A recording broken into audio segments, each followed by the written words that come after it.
Surviving Rikers Island. Former inmate tell their stories. The island of no escape. For decades, Rikers Island has been more than just a jail. It's been a world of its own, a place where survival is never guaranteed. Tonight, we bring you voices from the inside, real inmates who lived through Rikers' chaos, brutality, and broken promises. Their stories reveal the truth behind America's most notorious jail.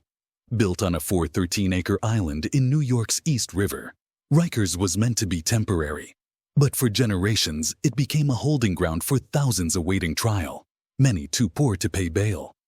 From hardened gang leaders to teenagers accused of petty theft, everyone was thrown into the same boiling pot.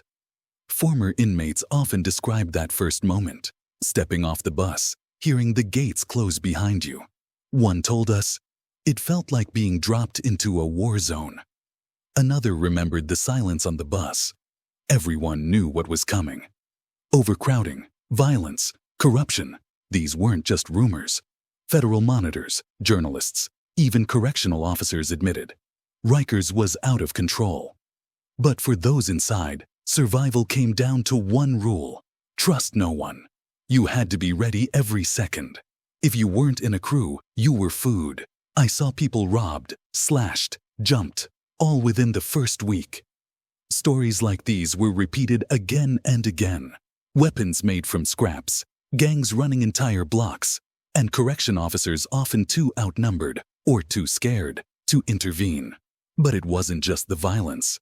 Former inmates recall the filth, cells crawling with vermin, toilets broken for days, food trays spoiled. For many, survival wasn't about fighting. It was about enduring the daily grind of neglect. You can't imagine the smell, the sweat, the mold, the stink of the hallways. You start to forget what fresh air feels like. That's when you realize this. Inside the blocks. Gangs, survival, and violence.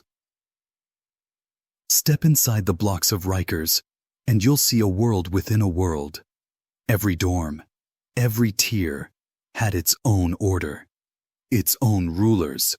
But make no mistake, it wasn't the guards in control. It was the gangs. They'd say, "You're with us, or you're a target." There was no middle ground. The phones were battlegrounds. Inmates got 2 calls a week on paper.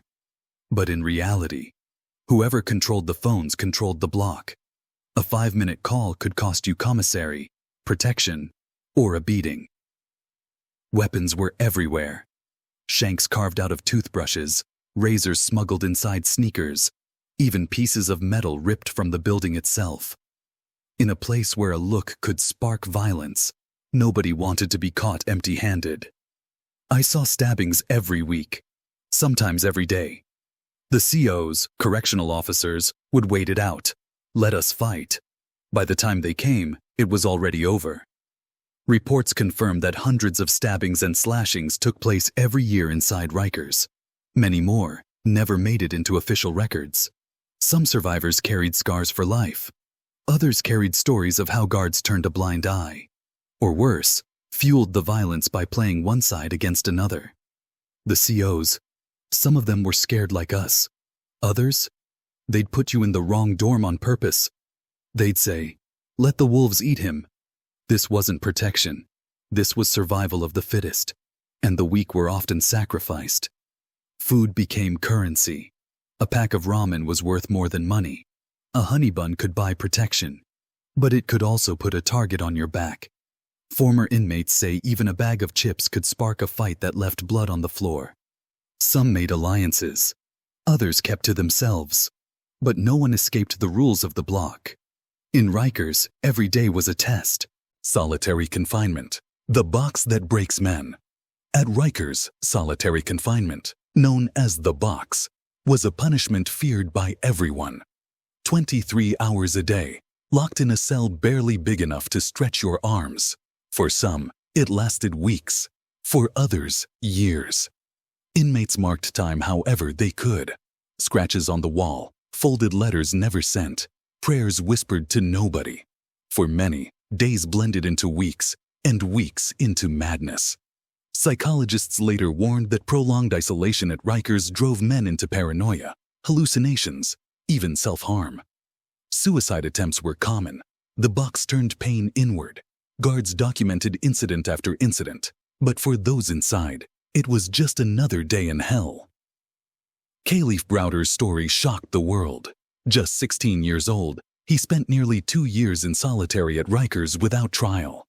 He later described it as torture, and his tragic fate became a symbol of everything broken inside the system. For some, solitary was the end of the road. For others, it was just another test of survival. But on Rikers Island, the line between punishment and cruelty blurred long ago. Families left behind, the forgotten victims. For every inmate trapped inside Rikers, there was a family waiting outside. Mothers, fathers, children, siblings. They carried the weight of absence, fear, and silence. Many say their punishment began the moment their loved one was taken away.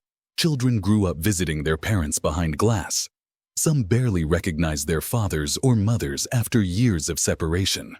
In their eyes, Rikers was a monster that stole time, years they would never get back. As violence and neglect worsened inside, families outside raised their voices.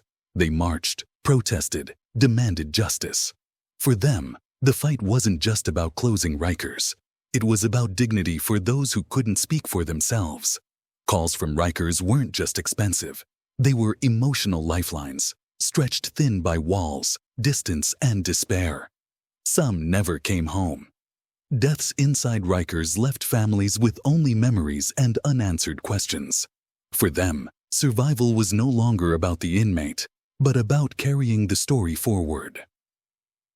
The scars of Rikers stretched far beyond the island. They reached into living rooms, classrooms, and dinner tables. And while some families fought to heal, others were left broken forever. The battle to shut Rikers down. Politics, promises, and protests. Rikers has stood for nearly a century, a symbol of New York's justice system and its failures. But after decades of bloodshed, lawsuits, and protests, the call to shut it down grew louder than ever.